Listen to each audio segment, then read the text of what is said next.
Clarence and the Great Surprise, written and illustrated by Jean Ekman Adams. Clarence and the Great Surprise. Clarence and Smoky pack very carefully. They are leaving on a trip. Smoky is going to carry Clarence and his suitcase over the mountains, rocks, and rivers of the West until they reach the big city. Clarence can hardly wait, but first Smoky is going to show Clarence a great surprise. Clarence loves surprises. "Where is it?" Clarence squeaks. "Something to eat?" "No," Smoky says, "it's not something to eat." After a few minutes on the trail, they stop and have a picnic. Clarence loves picnics. He sits on a rock and has a little sandwich. They climb higher and higher up one side of a mountain and down the other, over a big rock and through some water. It rains and Clarence sneezes. He wishes he had another sandwich. That evening, Smoky sets up the tent. Clarence helps. He is a city pig and has never slept in a tent before. Smoky tucks Clarence into bed with his cloud hat and winds film into his camera. Clarence loves having a horse. The next morning, Clarence notices two things. Sleeping on the ground is Lumpy, and something is definitely following them. "Smoky," he squeaks, "something is definitely following us." Smoky says, "Oh, look, it's a little old dog. Looks like he's lost. Maybe he's coming along with us." Clarence does not remember anything about a little old dog coming with them.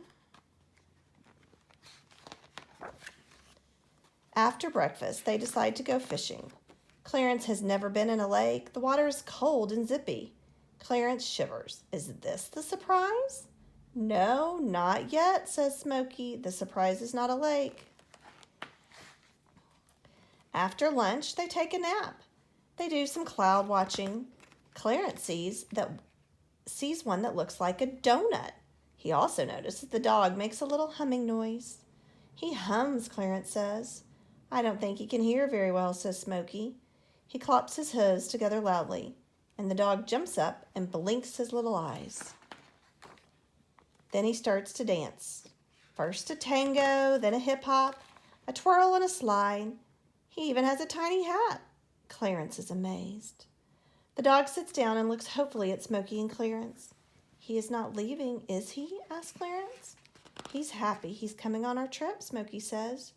"You'll have to watch him to make sure he doesn't twirl away." Clarence curls up his toes and sighs. Clarence decides to call the dog Edgar. They come to a little town and Edgar does some fancy dancing on the street corner. Clarence wonders where he keeps the tiny hat. After Edgar's dance, they are invited to stay in a hotel. Clarence loves the hotel. He loves room service. Smoky orders hay. "Is this the surprise?" Clarence says. "No, not yet," Smoky says. "The surprise is not a hotel." Edgar hums all night. The next evening, they meet up with some horses Smoky knows and stay up late singing songs together. Smoky plays the harmonica. Clarence is surprised that all the horses know the words to Home on the Range. Edgar hums and dances and Clarence squeaks. After the singing, Clarence notices that Edgar is gone. "Smoky," Clarence squeaks, "Edgar is lost." He twirled away. They look and look under rocks and behind logs. They look up in the trees and down in gullies. Clarence loses his favorite muffler. Smoky neighs and Clarence squeaks. They forget that Edgar can't hear very well. Then they find the tiny hat stuck on a bush. Clarence suddenly misses Edgar. He even misses the humming noise. Edgar is very sad too. Lost behind two hills in a scratchy bush, he can't hear anybody. He doesn't feel like dancing. He doesn't even feel like humming. After looking all the next day, Smoky and Clarence finally find Edgar asleep. It is just before dark. Clarence's muffler is clutched in Edgar's paws. Clarence turns even pinker than usual and squeaks. Smoky claps his hooves together. Edgar wakes up and dances for joy. They all dance. Clarence is happy to see his muffler again, too. Tomorrow, Smoky says, the great surprise. The great surprise? Clarence and Edgar had almost forgotten. Suddenly, Clarence can hardly eat his bedtime snack, and Edgar fogs up his glasses, humming excitedly. They can't sleep at all. And then the next morning, Smoky leads them to the great surprise. It is immense. It is huge. It is bigger than words. Clarence is completely squeakless. Edgar gets overly excited at the sight and starts to jitterbug.